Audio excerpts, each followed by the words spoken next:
Writer-director Emerald Fennell started out as an actress playing upper-class types like Camilla Parker Bowles in The Crown. But it all changed with the revenge fantasy Promising Young Woman, multiple awards including an Oscar for Fennell's script and some heated arguments around a lot of water coolers. He's ghastly. Why are you friends with him? Dirt poor, not attractive, and his parents are drug addicts. I can't actually understand. And here he is. No, we were just talking about you. Don't be silly. Farley, you just make up the most awful things. Of course we weren't. Her new film, Saltburn, takes on the English upper class, but the tone is strangely similar. Emerald Fennell seems to tap into a set she knows very well. Oxford, country houses, cool Britannia during the Blair Britpop years, and also into a particular genre of English novel. Oh, nice tux. Thank you. Wow, it's a rental, right? Yeah. The English have always had a fascination with the indiscreet charm of the aristocracy. It's reflected in a long line of stories about outsiders trying, and generally failing, to be admitted. Rebecca, Jane Eyre, Brideshead Revisited, of course, and latterly the added villainy of the talented Mr. Ripley. Saltburn borrows from them all. You're not leaving, Saltburn.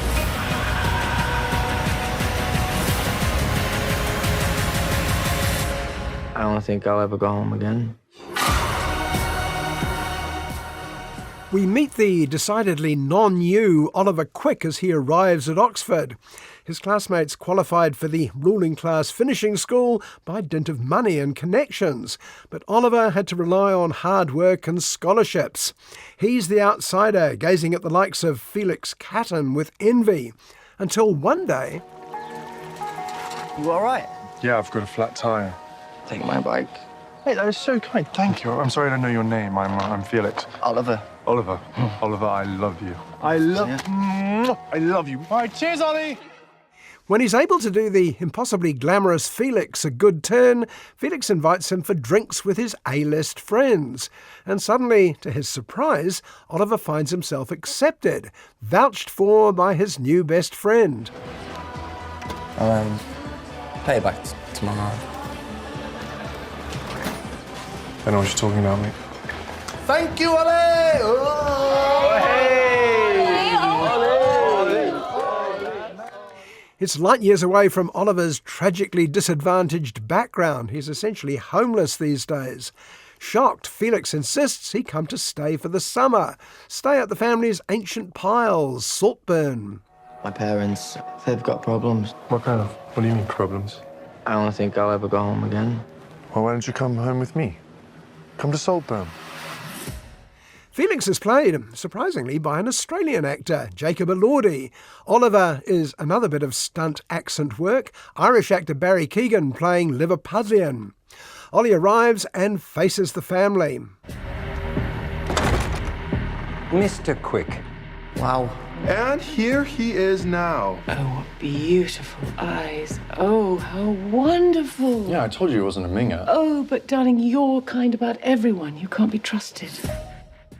And they certainly catch your attention. None of the Cattons seem to work as such. They simply recline in the luxury of their astonishing home, and in their spare time they collect people.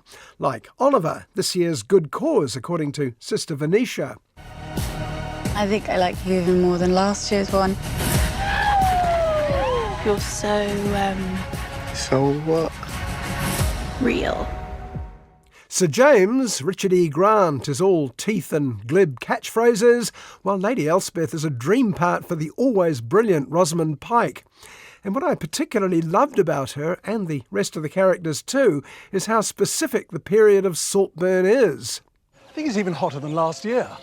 Didn't think that was possible, but here we are again. It's hotter than Barbados, apparently. Barbados! No, I can believe it, darling. Honestly, I don't think I've ever been hotter in my life. This isn't 20s Downton or 40s Agatha Christie. This is those characters updated to the 1990s and 2000s. Everyone seems to be reading Harry Potter and watching Seth Rogen comedies like Superbad. And Elspeth's background is pinned as soon as she name-checks Jarvis Cocker and Common People. Oh, but then, of course, Common People came out, and everybody thought it was written about me, which was completely mortifying and ridiculous. I mean, I barely knew Jarvis.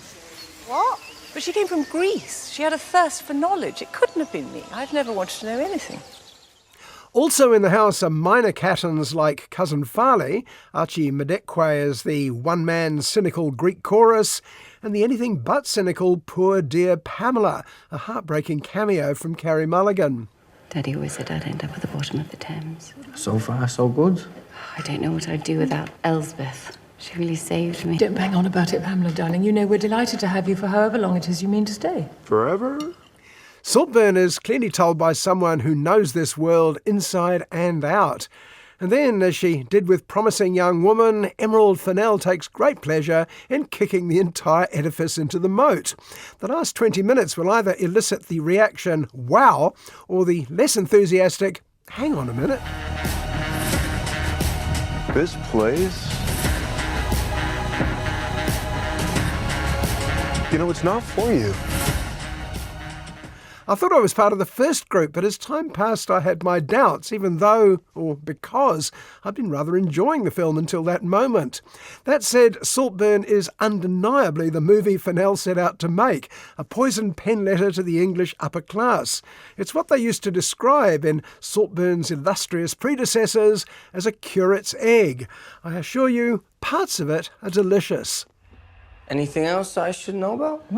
No, just be yourself. They'll love you. It's relaxed, I promise.